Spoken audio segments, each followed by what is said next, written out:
Perlawanan rakyat Palembang terhadap Inggris. Perlawanan rakyat Palembang terhadap Inggris dipimpin oleh Sri Sultan Mahmud Badarudin II.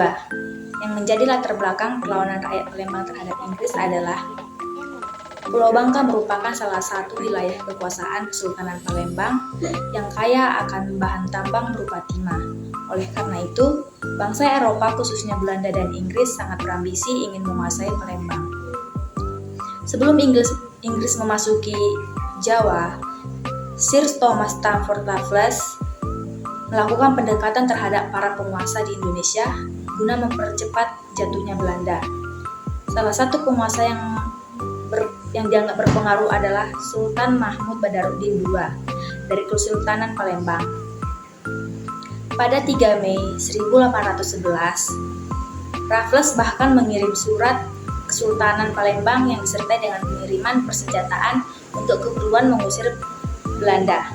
Pada awal abad ke-19, Belanda telah memiliki loji atau kantor perdagangan atau kantor dagang di Sungai Aur, Palembang.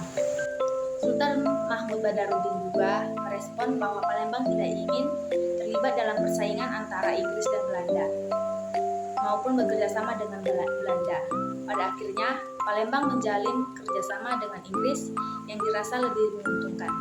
Namun, pada 14 September 1811, terjadi tragedi bumi hangus dan pembantaian di loji Sungai Aur milik Belanda.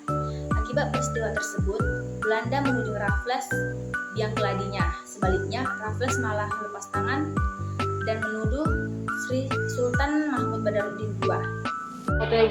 Raffles yang telah terpojok mengharapkan Sultan Mahmud Badarudin mau berunding dengan kompensasi menyerahkan Pulau Bangka ke Inggris.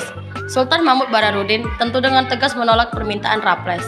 Hal itulah yang menggawali perjuangan Sultan Mahmud Badarudin melawan Inggris.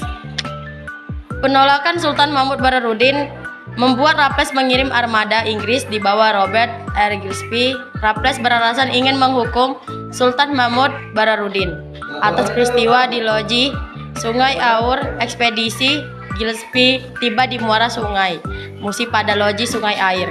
Ekspedisi Gillespie tiba di muara sungai Musi pada 15 April. Gillespie ditugaskan menggulingkan Sultan Mahmud Badarudin dan menggantikannya dengan keluarga terdekat yang dapat diajak bekerja sama dengan Inggris. Pilihan Raffles saat itu ada dua, yaitu adik dan putra Sultan Mahmud Badarudin. Pilihan akhirnya jatuh pada adik Sultan Mahmud Badarudin yang bernama Ahmad Najamuddin yang dianggap bisa mempermudah penyerahan Bangka dan Palembang. Inggris bahkan telah menyiapkan perjanjian untuk memutus. Pada 24 April 1812, terkuat di Pulau Borang jatuh di tangan Gillespie. Inggris kemudian mengangkat Ahmad Najamuddin menjadi Sultan Palembang dan masyarakat perjanjian yang telah disiapkan sebelumnya pada 14 Mei 1812. Akibat peristiwa itu, Sultan Mahmud Badarudin beserta pengikutnya terpaksa meninggalkan Kesultanan Palembang dan hijrah ke Padalarang, yakni Muara Rawa. Kendati demikian, hal itu tidak menjadi akhir perjuangan Sultan Mahmud Badarudin. Kesultanan Palembang jatuh ke tangan Inggris tidak dalam waktu yang lama. Setelah Inggris mengendalikan Indonesia kepada Belanda, Palembang juga dikembalikan kepada Kesultanan Badarudin.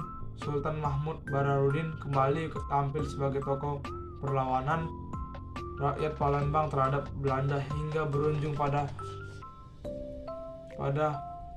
persinggahan pada tahun 1984. Sultan Mahmud Badarudin dinobatkan sebagai pahlawan nasional atas jasanya. Pemimpin perlawanan rakyat terhadap Inggris dan Belanda akhirnya hayat.